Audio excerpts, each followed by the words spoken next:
வணக்கம், நான் உங்கள் வழக்கறிஞர் ஜார்ஜ் பிரிஜன். இந்திய தண்டனை சட்டம் பிரிவு 154 பற்றி தான் இந்த வீடியோவில் பார்க்க போகிறோம். செக்ஷன் 154 ஆஃப் IPC பற்றி தான் பார்க்க போகிறோம். வாங்க வீடியோக்குள்ள போகலாம். அடிப்படை சட்டங்கள் ஆவணங்கள் பற்றி தெரிந்து கொள்ள வின் லா சேம்பர் யூடியூப் சேனலை பாருங்கள், சப்ஸ்கிரைப் செய்யுங்கள்.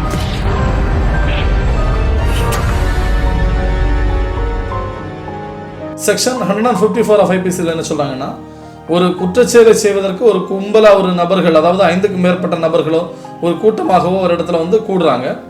அந்த கூடக்கூடிய நபர்கள் நிற்கக்கூடிய இடத்துல அந்த சொத்துக்கான உரிமைதாரர் இல்லைன்னா அந்த சொத்தை பாதுகாக்கக்கூடிய நபர், மேலாளரோ இல்லைன்னா அந்த சொத்தை குத்தகைக்கு எடுத்திருக்கக்கூடிய நபராக இருக்கலாம்.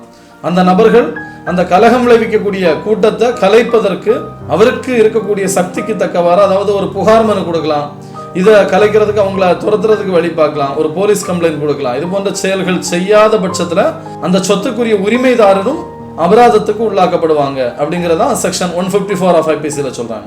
இந்த சொத்தின் உரிமைதாரர் இல்லைன்னா மேலாளர் இல்லைன்னா குத்தகைதாரர் அந்த சொத்தை யாரு கண்காணிக்கிறதோ, அந்த சொத்தை யாரு பராமரிக்கிறதோ அவங்களுக்கான பனிஷ்மெண்ட் பார்த்தீங்கன்னா 1000 ரூபாய்க்கு மிகாமல் அபராதம் விதிக்கலாம் அப்படிங்கிறதா செக்ஷன் 154 ஆஃப் IPCல சொல்றாங்க.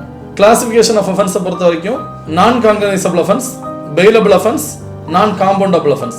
ட்ரையலை பொறுத்த வரைக்கும் மேஜிஸ்ட்ரேட் லெவல் தான் ட்ரையல். இந்திய தண்டனை சட்டம் பற்றி தொடர்ந்து வீடியோஸ் பார்த்துட்டு இருக்கோம். ஒவ்வொரு சாப்டர் வைஸா ஒவ்வொரு பிளேலிஸ்ட் இருக்கு. பிளேலிஸ்ட் ஓப்பன் பண்ணி ப்ரீவியஸ் வீடியோஸ் பார்க்காதவங்க பார்த்துட்டு இந்த வீடியோ பாருங்க. அப்பதான் உங்களுக்கு எளிமையா புரியும். தொடர்ந்து வீடியோ சம்பந்தமான உங்க கேள்விகள் எல்லாம் கமெண்ட் பாக்ஸ்ல கமெண்ட் பண்ணுங்க. தொடர்ந்து வீடியோ உங்க ஃப்ரெண்ட்ஸுக்கு எல்லாம் ஷேர் பண்ணுங்க. சேனலை புதுசா பார்க்கக்கூடிய நண்பர்கள் சப்ஸ்கிரைப் பண்ணாதவங்க சப்ஸ்கிரைப் பண்ணிக்கோங்க. நன்றி, வணக்கம்.